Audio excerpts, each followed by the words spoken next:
Good morning, students. I am Renu, your English teacher. Today we will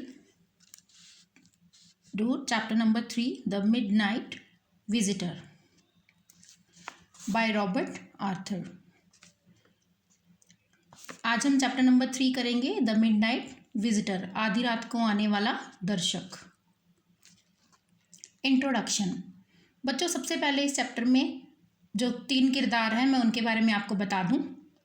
हमारे इस chapter का main जो hero है वो है ऑज़बेल, जो कि एक जासूस है, सीक्रेट एजेंट है, और उसके पास एक बहुत ही महत्वपूर्ण रिपोर्ट है। एक और सीक्रेट एजेंट है जिसका नाम है max, threatens him with a pistol, जो कि उसे डराता है ऑज़बेल को, और उससे वो कागजात छीनना चाहता है। जो रिपोर्ट है उसके पास, ऑज़बेल के पास, वो छीनना चाहता है। इस कहानी में हमें पता लगेगा कि कैसे ऑज़बेल ने चकमा दिया मैक्स को,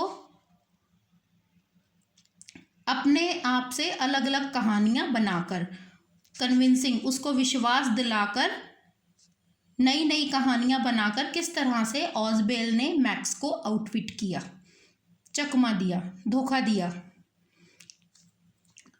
तो अब हम इस चैप्टर की समरी पढ़ेंगे। तो बच्चों, इस चैप्टर में मेन किरदार है ऑज़बेल, जो कि एक सीक्रेट एजेंट है। दूसरा किरदार है मैक्स, वो भी एक सीक्रेट एजेंट है। वो ऑज़बेल से रिपोर्ट लेना चाहता है। रिपोर्ट मतलब कुछ उसके पास रिपोर्ट है, एक फाइल है, वो उससे लेना चाहता है, पर ऑज़बेल उसको धोखा दे देता है, उसको बेवकूफ़ बनाकर। किस तरह से बेवकूफ़ बनाता है ये सब इस चैप्टर में दिया हुआ है। एक और किरदार है इसमें तीसरा, वो है फॉलर। फॉलर कौन है? वो एक यंग राइटर है जो कि ऑज़बेल का फ़ैन है। तो आइए इस चैप्टर की समरी पढ़ते हैं। ऑज़बेल एक सीक्रेट एजेंट है एक ऑर्गेनाइजेशन में। वो एक मोटा आदमी है, फैट मैन है, एंड स्ट्रेंज एसेंट, और उसकी भाषा जो है, बोलने का तरीका, वो भी थोड़ा अलग है। वो अमेरिकन है और वो जर्मन और फ्रेंच बहुत अच्छे से बोल लेता है। एक छोटे से कमरे में रहता है जो कि पेरिस में फ्रेंच होटल है, उसके टॉप फ्लोर पर है ये कमरा, उसके अंदर वो रहता है। फॉलर कौन है? फॉलर एक यंग और रोमांटिक राइटर है। एक दिन उसे मौका मिलता है कि वो ऑज़बेल को मिले, और उसके पास जाता है तो वहाँ पर कुछ अनयूजुअल देखता है।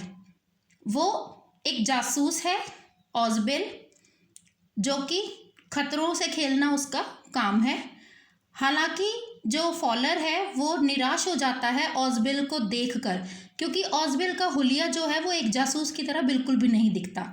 ऑज़बेल और फॉलर शाम बिताते हैं फ्रेंच म्यूज़िक हॉल में।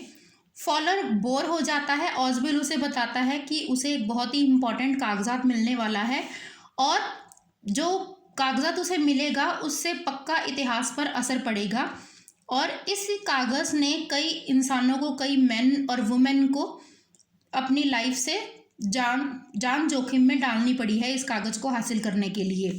उसे एक टेलीफोन कॉल आई थी और उसे उसके कमरे में अपॉइंटमेंट फिक्स हो रखी है।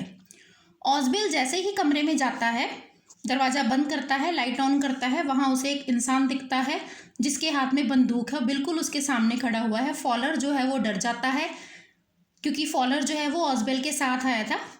ऑज़बेल हैरान हो जाता है मैक्स को देखकर, क्योंकि मैक्स कौन है? ये दूसरा सीक्रेट एजेंट है दूसरी संस्था से। और जब उससे पूछा जाता है, मैक्स उसे बताता है कि वो यहाँ पर काफ़ी देर से उसका इंतज़ार कर रहा था, और जो नई मिसाइल बनाने के ऊपर जो रिपोर्ट है वो छीनने आया है। ऑज़बेल क्या करता है? ऑज़बेल एक आर्म चेयर में आराम से बैठ जाता है, और उसे गुस्सा आता है, और वो कहानियाँ करनी शुरू कर देता है। कहानियाँ वो कहता है, ये दूसरी बार है कि मेरे कमरे में कोई बिना मुझसे पूछे बालकनी के ज़रिए आ गया है। मैक्स को कोई नॉलेज नहीं थी इस बारे में कि यहाँ पर कोई बालकनी भी है। और ऑज़बेल बताता है कि उसने इस बारे में क्या किया था, रिपोर्ट भी की थी, कि उसके पास तो एक पास की है। यहाँ पर ऑज़बेल जो है वो मैक्स को कह रहा है कि मेरे कमरे में बालकनी में कोई ना कोई आ जाता है, दूसरी बार हो रहा है कि कोई बालकनी से आया है। पर यहाँ पर मैक्स जो है वो जाहिर नहीं होने देता, क्योंकि मैक्स जो था वो एक चोरी की चाबी से आया था। पास की मतलब जो डुप्लीकेट चाबी होती है, जो सब सब तालों को लग जाती है। ऑजवेल एक्सप्लेन करता है कि बालकनी जो है वो अगले अपार्टमेंट से मिलती है, और जो कि शायद वहाँ पर किसी और का लिविंग रूम हो सकता है। बालकनी विंडो से फैली हुई है, मतलब विंडो से अगर निकलेंगे तो हमें बालकनी मिलेगी और उसके बाद एक और अपार्टमेंट मिलेगा। मैनेजमेंट ने अभी तक इसको ब्लॉक नहीं किया, और इंट्रूडर कोई भी घुसपैठिया दूसरे अपार्टमेंट से यहाँ पर आ सकता है। मैक्स फॉलर को कहता है बैठ जाओ। मैक्स कौन है? दूसरा जासूस, दुश्मन जासूस ऑजबेल का। फॉलर कौन है? फॉलर है फ्रेंड, किसका? फैन है ये ऑजबेल का। बैठने को कहता है, वो खड़ा रहता है डर के मारे, आधा घंटा हो जाता है पर अभी तक रिपोर्ट नहीं पहुंची होती।